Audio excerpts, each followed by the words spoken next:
তোলাবাজি সহ একাধিক অভিযোগ ছিল তার বিরুদ্ধে, কিন্তু তাকে খুঁজে পাচ্ছিল না পুলিশ। বুধবার অবশেষে প্রাক্তন তৃণমূল কংগ্রেস কাউন্সিলর সুশান্ত ঘোষকেই গ্রেফতার করল পুলিশ।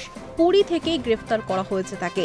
সুশান্ত ঘোষ কলকাতা পৌরসভার 108 নম্বর ওয়ার্ডের প্রাক্তন কাউন্সিলর।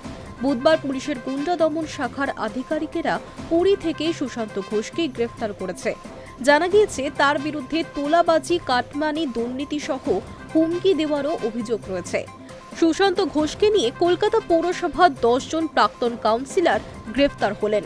হকারদের কাছ থেকে বেআইনিভাবে বিপুল পরিমাণ টাকা আদায়ের অভিযোগে এই সুশান্ত ঘোষ এবং তার কয়েকজন ঘনিষ্ঠ সহযোগীর বিরুদ্ধে থানায় লিখিত অভিযোগ দায়ের করেছিলেন একদল ব্যবসায়ী। অভিযোগকারীদের দাবি, বাজারে দোকান বরাদ্দ এবং নির্মাণের নামে তাদের কাছ থেকে কোটি কোটি টাকা নেওয়া হয়েছে।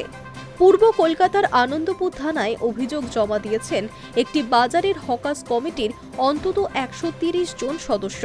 তাদের অভিযোগ, গত কয়েক বছরে কাউন্সিলর সুশান্ত ঘোষ এবং তার আরও অন্তত 7 জন সহযোগী মিলে প্রায় 3 কোটি টাকা আদায় করেছেন।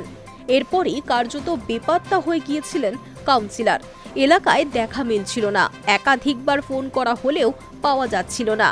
এরপর থেকেই অনেকে দুয়ে দুয়ে চার করার চেষ্টা করছিলেন। বলছিলেন জোড়া এফআইআর এর চাপে নাকি ফেরার 108 নম্বর ওয়ার্ডের তৃণমূল কাউন্সিলর।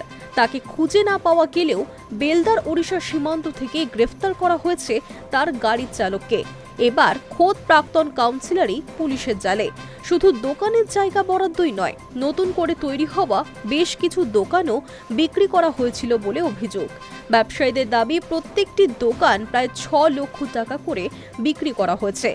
এইভাবে বাজারে দোকান বন্টন ও বিক্রির মাধ্যমে বিপুল অঙ্কের অর্থ সংগ্রহ করা হয়েছে বলে অভিযোগ।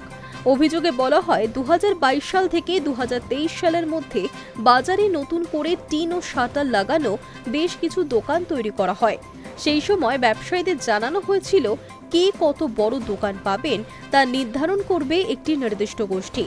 অভিযোগকারীদের দাবি, দোকানের আকার অনুযায়ী আলাদা আলাদা রেট ঠিক করে দেওয়া হয়েছিল এবং সেই অনুযায়ী টাকা দিতে বাধ্য করা হতো ব্যবসায়ীদের।